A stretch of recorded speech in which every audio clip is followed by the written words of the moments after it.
Hello সবাইকে। কিছুদিন আগে গেছিলাম পুজোর শপিং করতে। আমাদের বেরোতে বেরোতে প্রায় তখন বাজে 12টা। একটুও ভালো লাগছিল না। এই দিনের ওয়েদারটা ছিল ভীষণ প্যাচপ্যাচে গরম। আর হাবড়া পেরোতে না পেরোতেই ভীষণ জোরে বৃষ্টি পড়া শুরু করে দিয়েছিল। দমদমে গিয়ে দেখি ফ্যাশন ফ্যাক্টরি ওখান থেকে পুরোপুরিভাবে তুলে দিয়েছে। তারপর কি করব না ভেবে আমরা ওখান থেকে সোজাসুজি চলে আসি চিনার পার্কের ফ্যাশন ফ্যাক্টরিতে। আমি জানতাম মেয়েদের কেনাকাটাতেই এত সময় লাগে, কিন্তু এদের দুজনের সাথে গিয়ে দেখলাম আমি একদম ভুল।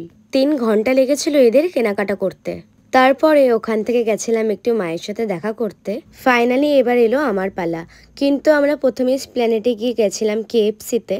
আর এই দিন যা হয়েছিল, 800 টাকার নাকি আমরা এই খাবার অর্ডার দিয়েছিলাম, ভাবা যায়। যাই হোক, তারপর ওখান থেকে আর বেশি দেরি না করে আমরা সোজা চলে আসি শ্রীরাম মার্কেটে। আর তার পরপর কিন্তু আমার মাও এসেছিল। আর প্রথমেই তো শুভর এখান থেকে একটা প্যান্টও নিল। আর এই যে আমার ছোট্ট ভাই, ও তো তাকাবেই না ক্যামেরার দিকে।